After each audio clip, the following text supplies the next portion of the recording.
How does Miami get it done? They study the Big Ten championship tape. That's what I would do if I were Mario Cristobal. What would Jay Stevens do of Locked On Buckeyes? Oh, look, he's here to discuss. So, look, I'm confident. The betting market also setting the line at 9.5, according to our friends at FanDuel. Pretty confident that Ohio State wins. But let me just play devil's advocate here, Jay. Indiana did not win that game going nuts on offense. They didn't run all over the Ohio State defense. They won it with physicality and situational football in a low-scoring slugfest. And they also got after Julian Sayin, kept Bo Jackson under 100 yards rushing, and I go, well, hold on a minute. That Miami front four and front seven writ large, but especially the front four, one of the best in college football. Got maybe the best edge in Ruben Bain. Is there a formula there for Miami to try and copy-paste the game that was played in Indianapolis into this quarterfinal game?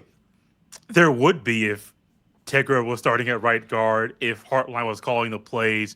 You could duplicate that same formula and still try to win the game. But when you have Ryan Day as the offensive play caller, and you have the best right guard starting in this game, which is game 14 for the Buckeyes, because Tegra is hurt, you can't use the same formula in this game, because I think Ryan Day is going to do some different things than what Hartline did in the Big Ten title game.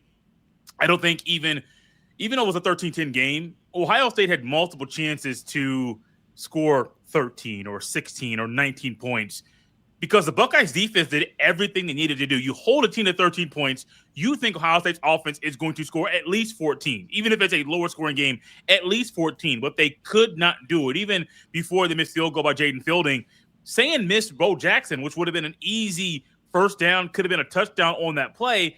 If they just fix some of the little details in that game, even if Miami tries to do the same blueprint and tries to follow that blueprint that Indiana laid out in that game, I think Ohio State learned their lesson in that game, and they won't make those same mistakes again. I don't think Miami wants this game to be a shootout. I don't think they're going to take the approach that a lot of, inferior rosters, I'm not saying Miami's vastly inferior to Ohio State on this level, but when a G5 or an FCS is going up against a higher level opponent, a lot of times what you see the game plan be is basically, and my gamers out there in the audience will understand this, they'll turn on chew clock. They'll run the play clock down. They'll say, we want as few plays run in this game as possible. We don't want the other offense on the field a whole heck of a lot. I don't think Miami has to make it look like that. I don't think they want both of these teams even over 20 points to try to win the game because, Carson Beck delivered the game-winning drive on the road against Texas A&M. That's got to give you a lot of confidence if you're a Miami fan, without question. He also threw for 106 yards. And Texas A&M has a good defense. Ohio State has a better defense. I don't think Miami's going over 21 points. I think that's the upper limit of what they can score. But as Indiana showed, it doesn't mean they can't win the game. It just means that I think there's way more pressure on that Miami defense to show up and hold Ohio State to field goals to keep this thing from getting that. If Ohio State jumps out to a 14-3 lead, I don't think that's where Miami wants to be. Oh, no. I don't think any team, even not Indiana, if Ohio State's up 14-3 against Indiana, they have to change their philosophy. They have to change what they want to do. Miami doesn't want to be there either. I think Carson Beck doesn't get the credit he deserves for how good of a quarterback he is. I'm not saying he's amazing, none of that stuff, but he has grown over the past few years. Yeah, some of his Georgia days weren't the best, but he has grown. He has developed into being a better quarterback than what he is getting credit for. But even in this game, he hasn't gone up against a defense like Ohio State's. I will say this, Spencer. Ohio State's D-line is not better than Miami's, and I think this offensive line they're going up against in Miami is going to be the toughest they have faced all year. So Miami's offensive line is really good. They're also trying to prove that they are a solid and very strong D-line against what Miami has tried to put out there. So the Buckeyes defense in this one, these guys already have a chip on the shoulder because they're Ohio State, and they have not gotten the credit all season for what they have done defensively. I don't get it. I don't understand how they have done some historic things in this year, and they are still not getting the attention that most – if Georgia was doing this, if it was Alabama, people at ESPN, these other networks would be pounding the table for how great they are. Ohio State's defense isn't really getting that. So I think that's another reason why there's a chip on the shoulder of guys like Caden Curry, Cade McDonald, and others to prove to everybody on this stage that they are better than what people think they are. And so while Carson Beck is a good quarterback, I think he'll struggle in this game. And then you add in Arvo Reese, Caleb Downs, and others, it's going to be really hard for Miami to move the ball. I think the reason you have that perception about Ohio State's defense is they just won the national championship. Yeah. Yesterday on the show, I did my pressure ratings to win this week for the 8 coaches, and Pete Golding was 8th for me because I can't place huge expectations on that guy at all. But for me, Ryan Day is 7th because if he loses this game to Miami, I mean, it'd be surprising to me, certainly disappointing in Columbus because I think they've got a real chance to go and repeat as the national champions here. But I don't think you would be asking major questions because you're not going to wonder if Ryan Day can beat Michigan. You're not going to wonder if Ryan Day can win the big game. You're not going to wonder if Ryan Day is really the guy. You're not wondering any of that because we just watched it all come to fruition last year. You just go, oh, well, that didn't come. It didn't happen this year, but that doesn't mean it's not going to happen again in the future because we know he's done it before. But yeah, and to the point that I made earlier about obviously nobody wants to be down 14-3 in a game unless you're Texas A&M. I think Miami was very strategic in not getting out to a lead because if you notice, what was Texas A&M's best offensive drive in the game? They didn't score a touchdown, but what was their best drive up once they got down 7 points? I think that was just big brain coaching from Mario Cristobal. He's out there going, boy, if we get a lead on these guys, they're going to kick it into high gear. We gotta wait.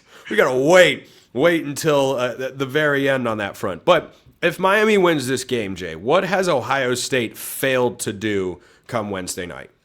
Execute in short yardage areas, not put the ball in the end zone in the red zone, that is, and they don't protect Julian Sand.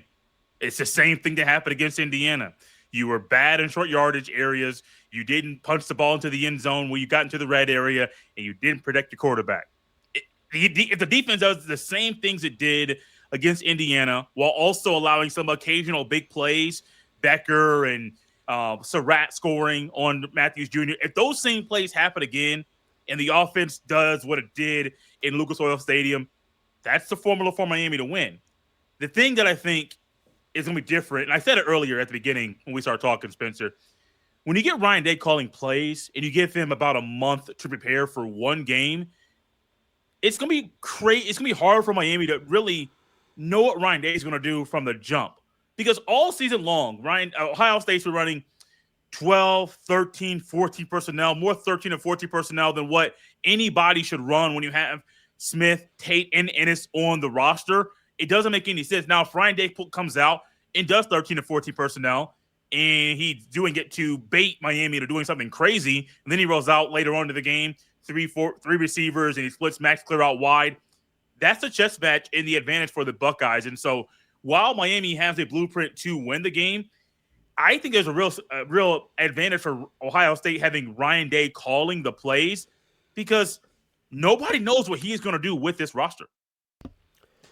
Jay, they are out there saying in the wilderness that Ryan Day is desperate for revenge against Mario Cristobal after their last meeting came in Columbus in 2021. That so many people are saying this, Jay. I've gotten hundreds of comments throughout the week, dozens of direct messages to that particular effect.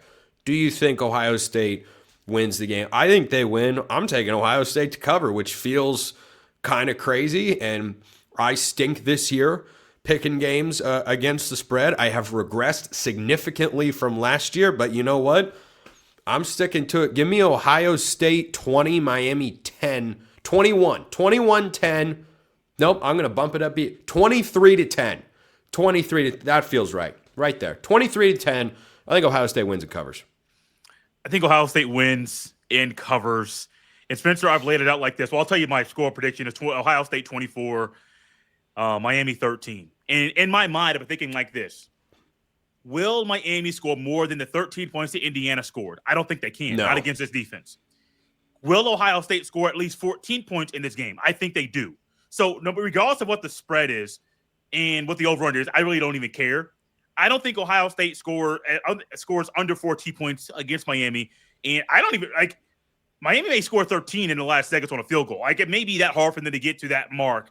But 24-13 seems like a comfortable approach when it comes to score prediction for this game, because while I am very confident in Ryan Day calling the plays, there's still the uncertainty in me knowing how Ryan Day is going to utilize his offense. He's played the long game all season. He even did it in the Big Ten title game, taking out his 2-star receivers in moments where they could have been on the field to make sure Ohio State won a Big Ten title. And maybe he's going to play the long game again, realizing we win this game, we get it comfortable, we can kind of rest a little bit and coast. We got a game the following Thursday. And so if he's playing a long game, I don't think you're going to see Ohio State put up 50 against Miami. I'm not saying they can't. I just don't think Ryan Day even cares about that. Ryan Day is thinking about, we play this game, we win. We play the following Thursday, we win that, and then you go on to play the national championship, and that may be where they put on a show. I am not sure. But the Buckeyes win 24-13. You get a good game out of Sand. You get a stronger game for the Buckeyes offensive line. And I think the Buckeyes D-line has accepted the challenge to try not to get held. It was very clear, Spencer, when you watched the Big Ten title game and anybody else, that there were obvious holding calls that were missed in that game. I remember it's a theme in the Big Ten. Big Ten crews do not throw holding flags. I don't understand it, and it goes both ways. Not just Ohio State guys getting held. Yep. Indiana guys are getting held too, and the rest weren't calling it. I get calling it both ways, but sometimes you got to call one. If a guy's getting tackled, I don't care what color jersey he's wearing. You got to call it, because they get reviews after games as well. Not just the players and the coaches that watch film. The referees watch film, and they will get scrutinized and criticized for missed calls. So behind the scenes, yes, of course, yes, they don't have to actually come out and tell us, "Hey, we missed these calls, we screwed it," because that would be that'd be too far. That's just asking. That's asking a lot there, Jay. Jay Stevens, Locked On Buckeyes, great as always. Appreciate everyone listening. I'll see you next time, and until then, hope you all have a wonderful rest of your day.